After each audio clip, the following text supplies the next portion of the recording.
देखिए हमारा next topic है एनर्जी ऑफ ऑर्बिटल्स। जो हमने अलग अलग ऑर्बिटल्स पढ़े हैं एसपीडीएफ के, तो इनकी एनर्जीज़ को हम कैसे बताएं किसकी एनर्जी कम है किसकी ज़्यादा है।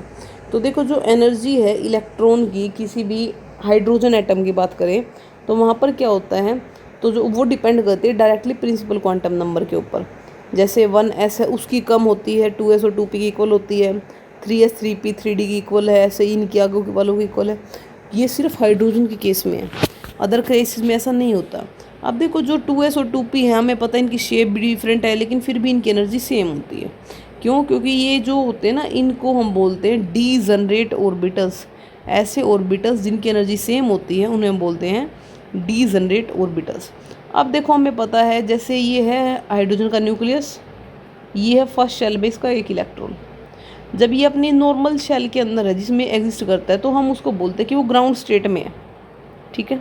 लेकिन अगर मैं ये कह दूँ ये इलेक्ट्रॉन्स फर्स्ट शेल में ना टिक के एनर्जी गेन करे और सेकंड शेल में चला जाए, तो ये सेकंड शेल क्या कहलाएगी, इसकी एक्साइटेड स्टेट। देखो जो फर्स्ट है वो क्या है, उसकी ग्राउंड स्टेट। लेकिन अगर वो एनर्जी लेके सेकंड शेल में चला जाता है, उससे ऊपर चला जाता है, तो वो कहलाएगी उसकी एक्साइटेड स्टेट, ठीक है। ये हमें याद रखना है। The energy of an electron in multi electron atom unlike that of hydrogen atom depends not only upon the principal quantum number but also on the azimuthal quantum number। ये कर अगर हाइड्रोजन की बात करें तो वो सिर्फ n के ऊपर डिपेंड करती है, लेकिन अगर हाइड्रोजन के अलावा और सभी एटम की बात करें तो वो सिर्फ n के ऊपर डिपेंड नहीं करती, वो l के ऊपर भी डिपेंड करती है। और इसे हम बोलते हैं n+l रूल, ठीक है। n+l रूल क्यों बोलेंगे? जिसकी n+l की वैल्यू कम है इसका मतलब उसकी एनर्जी कम है, ठीक है। अब देखो जैसे यहाँ पे एग्जांपल दे रखा 4s और 3d का। अब n की वैल्यू कितनी है 4s के लिए 4, और l की वैल्यू s के लिए कितनी होती है 0, यानी 4 आ गया। अब 3d की बात करो 3, और d के लिए l की वैल्यू 2 यानी ये आ गई 5। तो अब इसकी वैल्यू आई 4, ये आई 5, तो यानी 4s की एनर्जी कम है, 3d की एनर्जी ज़्यादा है, ठीक है। तो यहाँ से हमें अगर मल्टी इलेक्ट्रॉन एटम भी दे रखा है तो हम उसके बारे में बता सकते हैं कि इनमें से किसकी एनर्जी कम है और किसकी एनर्जी ज़्यादा है, ठीक है। अब देखो the only electrical interaction present in the hydrogen atom is the attraction between the negatively charge electron and the positively charge nucleus. जबकि मल्टी इलेक्ट्रॉन एटम में क्या होता है, इलेक्ट्रॉन इलेक्ट्रॉन के बीच में रिपल्शन हो रही है, इलेक्ट्रॉन और प्रोटॉन के बीच में अट्रैक्शन हो रही है, इस तरह से होता है। तो जो स्टेबिलिटी है इलेक्ट्रॉन की मल्टी इलेक्ट्रॉन एटम, क्योंकि हमें पता है वहाँ पर इलेक्ट्रॉन इलेक्ट्रॉन के बीच में रिपल्शन हो रही है और इलेक्ट्रॉन है वो न्यूक्लियस की तरफ अट्रैक्ट हो रहे हैं, तो वहाँ पर जो उसकी स्टेबिलिटी है वो कई फैक्टर्स के ऊपर डिपेंड करती है, ठीक है। यानी वहाँ पर रिपल्शन के ऊपर भी डिपेंड करती है, वो उस अट्रैक्शन के ऊपर भी डिपेंड करती है। On the other hand the attractive interactions of an electron increase with increase in the positive charge. ये कह रहा है कि अगर पॉजिटिव चार्ज बढ़ेगा तो इलेक्ट्रॉनिक जो इंट्रैक्शन है यानी अट्रैक्शन है वो बढ़ेगी, ठीक है। Due to the presence of electron in the inner shell the electron in the outer shell is not experience a full positive charge. तो देखो यहाँ पर बात करी गई स्क्रीनिंग इफेक्ट की। अभी स्क्रीनिंग इफेक्ट क्या होता है मैं आपको बताती हूँ। बीच में मान लो न्यूक्लियस है, ये फर्स्ट शेल, ये सेकंड शेल और इसके बाहर है मेरी थर्ड शेल। अब मैं थर्ड शेल के इलेक्ट्रॉन की बात करूँ कि न्यूक्लियस उसको कितना खींच रहा है, तो ये तो इसको खींच रहा है, लेकिन यहाँ पर बीच में भी तो इलेक्ट्रॉन है, तो ये इलेक्ट्रॉन क्या करते हैं एक दूसरे को रिपेल करते हैं, ठीक है। तो इस रिपल्शन की वजह से क्या होता है, जितना न्यूक्लियस इसको खींच सकता था वो उतना नहीं खींच पाता, और इसे हम बोलते हैं शील्डिंग इफेक्ट या स्क्रीनिंग इफेक्ट। स्क्रीनिंग मतलब रिपल्शन एक तरह से, यानी जितना वो फोर्स एक्सपीरियंस कर सकता था वो उतना नहीं कर पा रहा, क्योंकि अंदर की शेल के इलेक्ट्रॉन्स एक दूसरे को रिपेल कर रहे हैं, और इसे हम बोलते हैं शील्डिंग इफेक्ट, ठीक है। Shielding of outer shell electrons from the nucleus by the inner shell electron, यानी अंदर की शेल के इलेक्ट्रॉन्स जब बाहर वाली शेल के इलेक्ट्रॉन्स को रिपेल करना स्टार्ट कर दे, कहीं वो न्यूक्लियस के पास ना चला जाए, तो उसे हम बोलते हैं शील्डिंग इफेक्ट। और जो net positive charge outer shell के इलेक्ट्रॉन एक्सपीरियंस कर सकते हैं उसे हम बोलते हैं अफेक्टिव न्यूक्लियर चार्ज, ठीक है। और जो अफेक्टिव न्यूक्लियर चार्ज है उसको हम Z से रिप्रेजेंट करते हैं। Both the attractive and repulsive interactions depend on the shell and shape of the orbital. अब जो भी अट्रैक्शन रिपल्सन जो कुछ भी है ना वो डिपेंड करता है उसकी शेप के ऊपर। जैसे अगर मैं बात करूँ D और F ऑर्बिटल्स की, तो इनकी जो रिपल्शन है वो बहुत ख़राब होती है, तो वहाँ पर जो अफेक्टिव न्यूक्लियर चार्ज है वो अच्छा खासा मिलेगा हमें। लेकिन अगर एस और पी की बात करेंगे तो उनके अंदर शील्डिंग इफेक्ट ज़्यादा होता है, तो वहाँ पर ज़्यादा होने की वजह से रिपल्शन भी उनके बीच में ज़्यादा होती है। ठीक है, अब जैसे जो एस ऑर्बिटल उनकी स्पेरिकल शेप है, तो वो न्यूक्लियस के पास ज़्यादा रहते हैं। अब वो ज़्यादा पास रहेंगे तो बाहर वालों को बहुत अच्छे से रिपेल करेंगे। ऐसे पी वाले डम्बल शेप है तो वो भी इजीली रिपेल कर सकते हैं। जैसे ही डी की बात आई, वो डबल डम्बल है तो वो उसको इतना रिपेल नहीं कर पाते जितना एस और पी कर सकते हैं। ठीक है,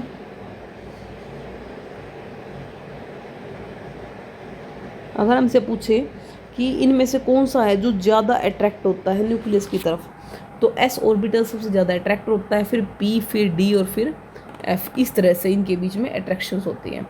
अब देखो, अब मैंने बताया था एन प्लस एल रूल क्या होता है। एन प्लस एल की वैल्यू रूल क्या है, एन प्लस एल की वैल्यू अगर जिसकी कम है तो इसका मतलब उसकी एनर्जी भी कम है, जिसकी एन प्लस एल की वैल्यू ज़्यादा है तो इसका मतलब उसकी एनर्जी भी ज़्यादा है। ठीक है, अब देखो अगर मैं बात करूं एनर्जी ऑर्बिटल्स की सेम सबशेल के अंदर, जैसे मैं बात कर रही हूँ, मान लो मैं कार्बन की ले लूँ बात और कैल्शियम ले लूँ और मैं उनमें कंपैरिजन करना स्टार्ट कर दूँ 2p ऑर्बिटल्स की, तो जैसे जैसे एटॉमिक नंबर बढ़ता है, ठीक है, तो उस टाइम पे क्या है, जो एनर्जी है सेम सबशेल के वो डिक्रीज होना स्टार्ट हो जाती है। तो आज हम डिस्कस करेंगे यहीं तक, और चलो अगला भी कर ही देते हैं। Filling of orbitals in atom, कि एटम के अंदर जो इलेक्ट्रॉन्स है वो कैसे फिल करे जाते हैं।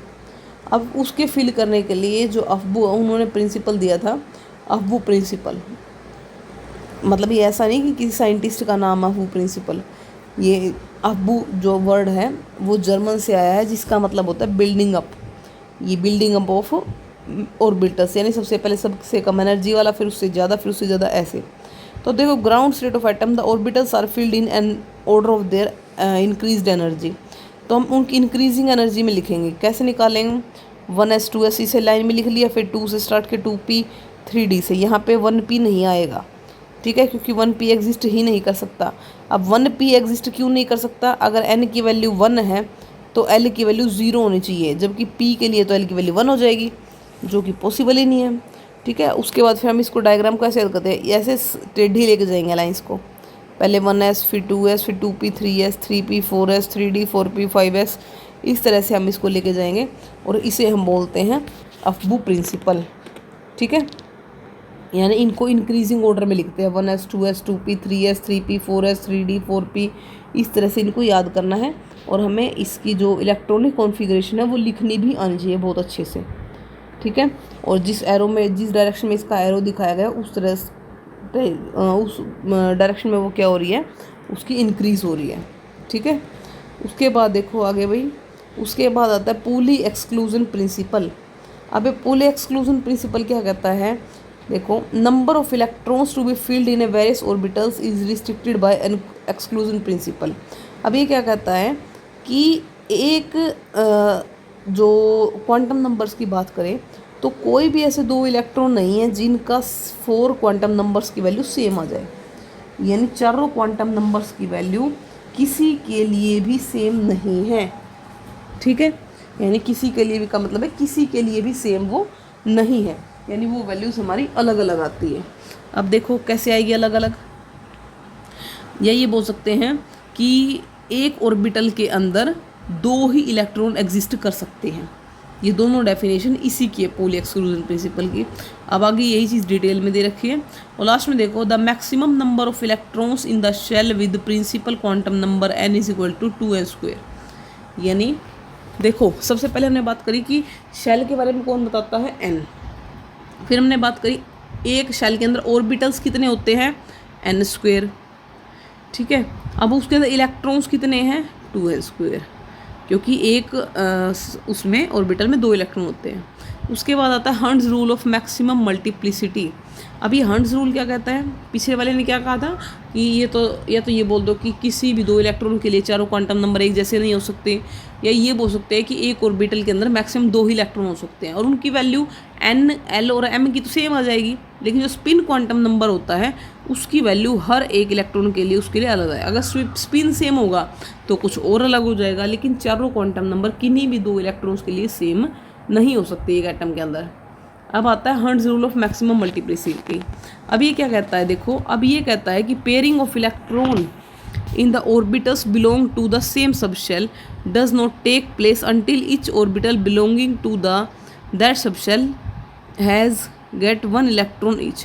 ये कह रहा है कि किसी भी सबशेल के लिए दो जो वो है, अगर हम उसके अंदर इलेक्ट्रॉन्स को फिल करना स्टार्ट करते हैं सबशेल के अंदर, तो उन्हें हम तब तक पेयर नहीं कर सकते जब तक उसके हर एक ऑर्बिटल में एक एक इलेक्ट्रॉन ना आ जाए। एग्जाम्पल देखते हैं, एग्जाम्पल समझ में आएगा आपको।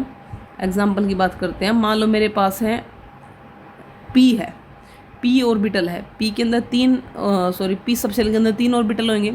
मान लो मुझे इसके अंदर 4 इलेक्ट्रॉन्स फिल करने हैं, तो मैं कैसे करूँगी 1 2 3 और तब 4th यहाँ पे आएगा। ऐसा नहीं कि 2 इसमें कर दिए 2 इसमें कर दिए, ठीक है, ऐसा नहीं करा कि 2 इसमें फिल कर दिए 2 इसमें कर दिए, लास्ट वाला खाली है, ये हम नहीं कर सकते। ये कहते हैं hertz rule of maximum multiplicity, कि पहले उसको सिंगल पेयर करो हर एक को, उसके बाद पेयरिंग शुरू करो। सिंगल डालो पहले एक इलेक्ट्रॉन हर एक ऑर्बिटल में, उसके बाद पेयरिंग को स्टार्ट करो, ये कहता है ये। उसके बाद आता है इलेक्ट्रॉनिक कॉन्फ़िगरेशन ऑफ एटम्स, कि इलेक्ट्रॉनिक कॉन्फ़िगरेशन हम कैसे लिखते हैं। देखो एस में हम एक बॉक्स पी में 3 और डी में 5 बताते हैं, क्योंकि उसके अंदर जितने ऑर्बिटल्स होंगे उतने उसके अंदर बॉक्स बना के हम एक्सप्लेन करते हैं।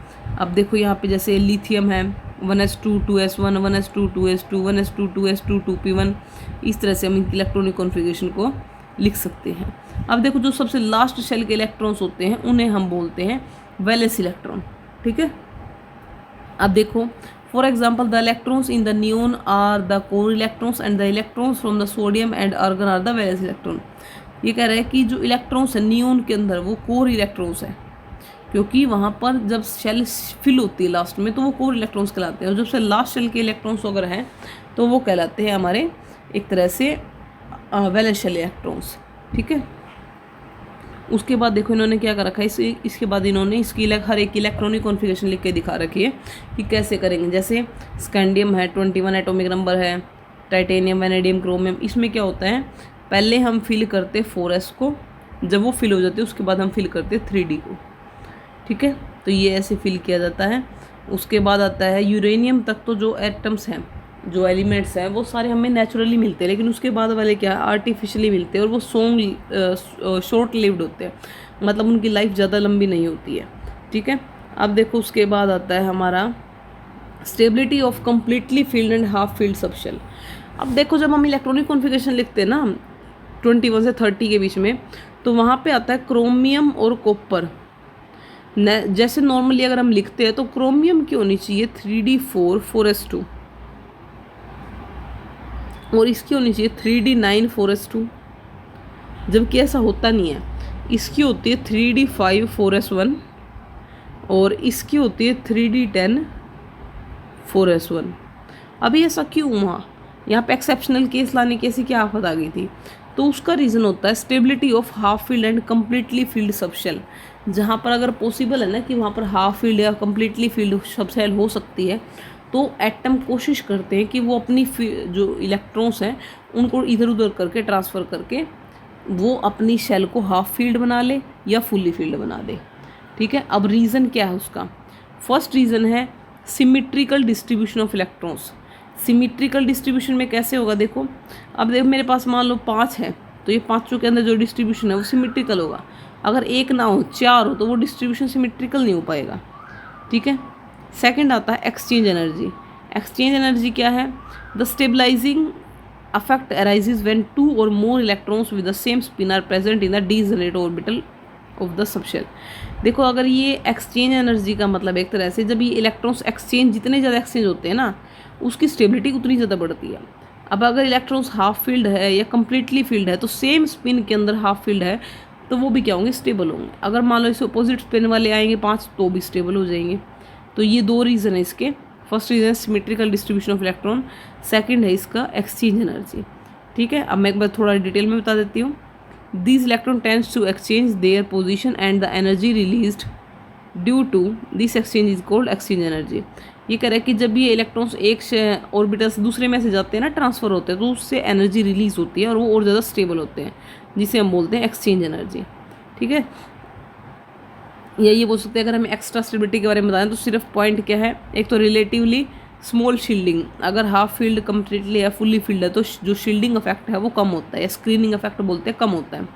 सेकंड है small coulombic of repulsion force. Third है लार्ज एक्सचेंज एनर्जी। तो यहाँ पे होता है हमारा चैप्टर ख़त्म, बाकी लास्ट में इलेक्ट्रॉनिक कॉन्फ़िगरेशन दे रखी है। ठीक है, चैप्टर यहाँ पे ख़त्म हो गया। Thank you and have a nice day.